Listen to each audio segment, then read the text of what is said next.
Это тест-драйв от Давидыча, сука! Поставь обязательно 3-литровую банку с водой напротив, и мы ее зарядим, бля. В конце тест-драйва ее выпьешь. Понеслась.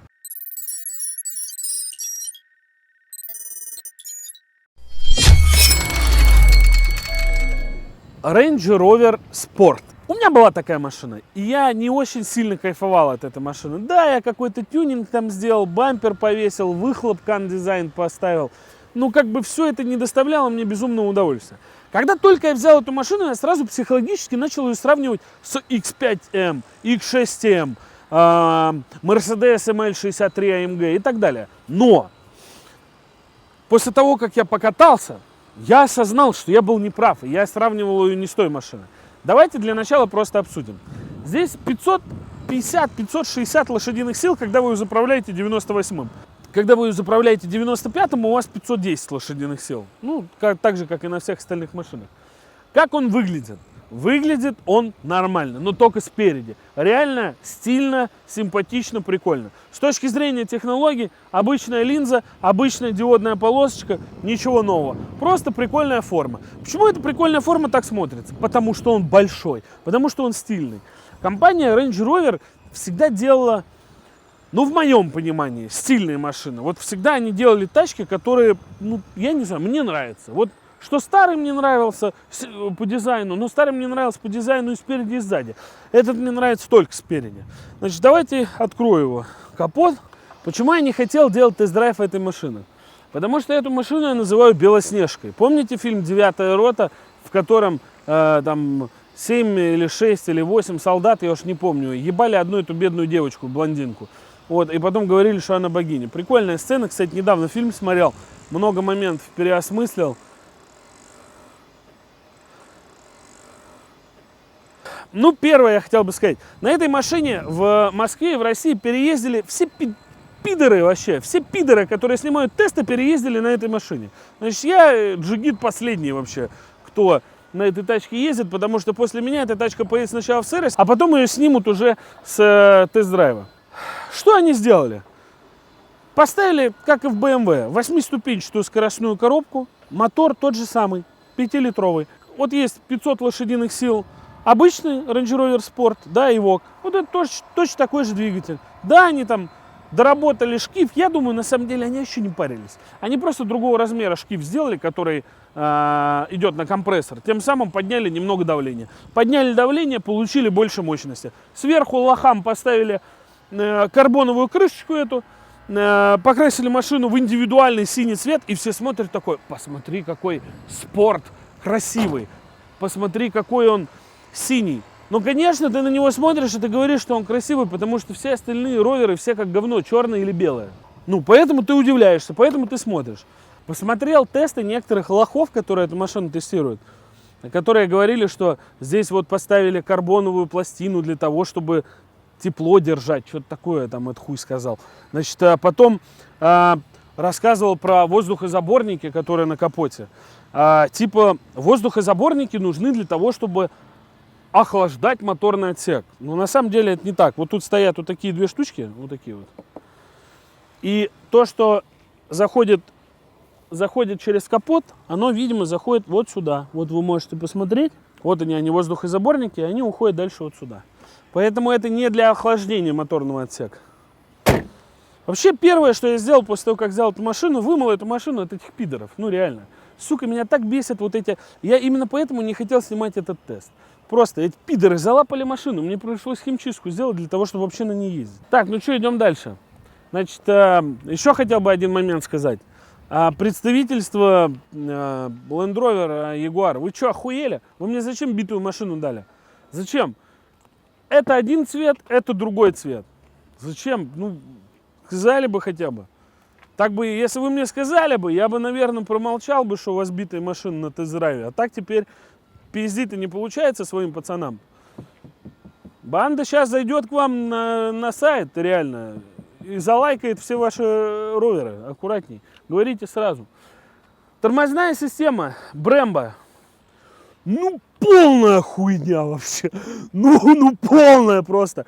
Еле-еле эта машина останавливается. Послушайте, Та тачка, которая была до этого, она была рамная. Эта машина полностью алюминиевая. Именно поэтому, когда происходят пожары при ДТП, эта машина сгорает вообще полностью. Эта машина в полной комплектации. Эта машина стоит, ну там, 8 с чем-то миллионов рублей. Они сделали все. Они сделали присосочки. Вот, присосочка. Да, они сделали комфорт. А что ты не работаешь-то? А что присосочка сейчас не работала? Ну, через раз, ну ничего страшного. 8, не 12 ведь. Вот. Значит, комфортный доступ. То есть, если у вас ключ, вы берете за ручку, она открывается. Если вот так нажимаете, она закрывается. И складывает зеркала. Сбоку нету порогов. Может быть, это дополнительная, комфортная какая-то штука. Мне без порогов очень неудобно залазить и вылазить в эту машину. Значит, заднее сиденье. Сами по себе неудобно. Если был бы диван, можно было бы прям вообще, прям так можно было. Прям такое можно было. Прям, блядь, да, вот так вот, где-нибудь в поле где-нибудь. Заехал в поле, как напихал ей, блядь. Вот. Что-то я завелся. А, сосочки жесткие стали, блядь. Не могу больше, блядь, тест-драйв отснимать. Отпустите. Старый ровер, спорт, он был брутальный какой-то. Он был тяжелый. Он точно так же не останавливался ни хрена. Точно так же ни хрена не разгонялся. Хотя это разгоняется. Но тот был на раме, ну реально. И я всегда позиционировал ровер с тачкой, которая лазит по говну. Именно поэтому я считаю, что эту машину нельзя сравнивать с X5M, с X6M, с ML63AMG. Объясню. Пацаны, ни ML, ни X5M, ни X6M, никто не будет ездить по говну так, как будет ездить вот эта тачка. Эта тачка, у нее в генах лазить по говну. И она это делает лучше, чем все те машины, которые я назвал. Именно поэтому сначала я сравнивал с ML, с там, X. Но сейчас я понимаю, этого делать нельзя. Это неправильно, потому что это разные машины. Ты хочешь себе паркетник, базара нет. Иди покупай там GLE и так далее. Сегодня он очень актуален, кстати. Но если ты хочешь машину, на которой ты хочешь совершить вооруженное нападение, значит, у тебя проблемы с законом. Ну, в любой момент, значит, могут микроавтобусы подъехать и тебя сразу хлопнуть. Если у тебя на дороге какой-то геморрой, по тебе там стрелять начали, еще что-то, ты на этой тачке можешь всегда уйти. Ты на этой тачке можешь кого угодно сдвинуть с дороги и свалить. Полный привод, реально мощный мотор. Ну, 560 лошадиных сил ему хватает. Он настроен, знаете как? Он настроен на прыжок. То есть есть машины, которые настроены на максимальную скорость, на большую. А есть машина, которая настроена до 150 км в час, она валит как дикая, а потом все сдувается, такая, братан, ну ладно, что ты, ну все, что-то завелся, блядь. Вот как бы вот так. Вот эта машина делает именно так. И она может поехать по любой дороге. Я могу сейчас вот тут весь парк обосрать, все эти какашки собачьи переехать. Я могу сейчас туда заехать, сюда, я могу по полю погонять.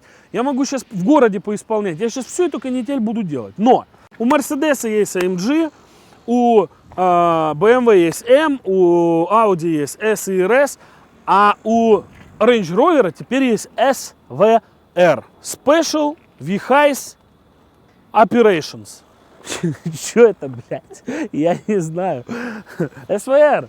Короче, это сделано для владельцев других роверов, да, которые едут такие, братан, смотри, у него SVR, он заплатил на 1 миллион больше. Не обгоняй его, а то будет на нас смотреть, как на лохов. Дизельные такие. Багажники ничего не изменилось, ну, в принципе, да. Вот. Короче, нехуй тут багажники делать. Пацаны, нормально все тут. Давай, закрывайся.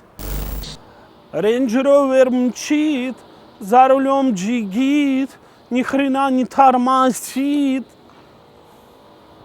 Дальше не знаю, пошли. А, точно! Про выхлоп хотел сказать. Это что за закос под BMW? Петушки, ёпта. Это кто сделал? Короче, полная копия вообще, как у BMW. То есть стоят заслонки, ты ставишь... Если у М-ки ты нажимаешь кнопку, включается М-режим, появляется бас, потому что заслонки открываются вторые, то здесь то же самое. Но это машина новая, тут заслонки вот так... Вот так вот делают.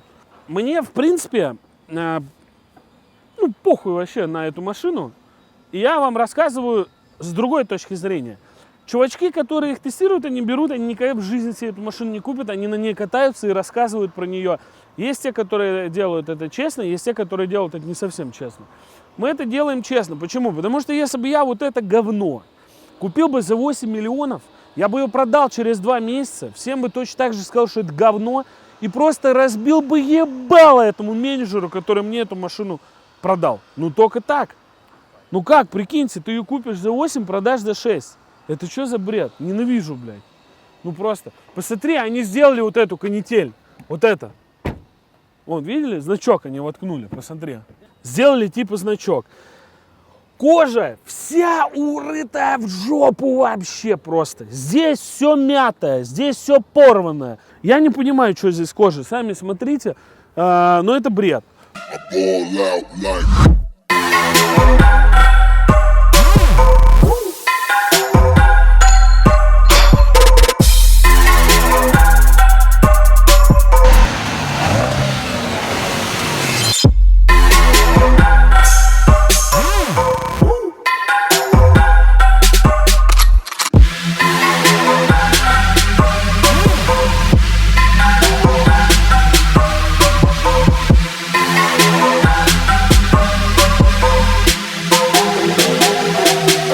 Производители показывали, как эта машина гоняется по Нюрнбург-рингу.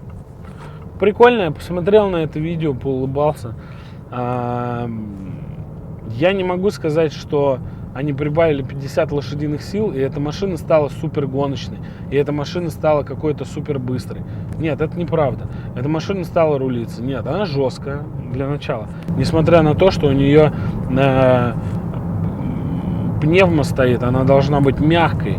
Но она не мягкая, она реально жесткая. Мне не нравится система мультимедиа. Единственное, что мне в этой машине нравится, это вот эти вот штучки, которые показывают температуру. Потому что не нужно искать, ой, что там, как там, почему там. Я на этой машине катаюсь уже 5 дней. Я пытался к ней привыкнуть, пытался ее понять, но у меня это не получилось. И не получилось у меня это, видимо, знаете, из-за чего? Из-за того, что я покупал Гелендваген и продал его. Я сейчас объясню, при чем тут Гелендваген. Эта машина не конкурент X5M, X6M и различным быстрым гоночным кроссоверам. Это новая модификация, типа гоночная версия, но это машина, которая всю жизнь ездила по говну. Ну, давайте объективно говорить. Эта машина конкурент Гелендвагену 63-му. Вот кому она истинный конкурент. Потому что Гелик всю жизнь ездил по говну, и эта машина ездила всю жизнь по говну. Гелик заставили ехать и поставили туда мотор 5.5 битурбо и назвали его 63 AMG. Окей. Эта машина получила компрессор.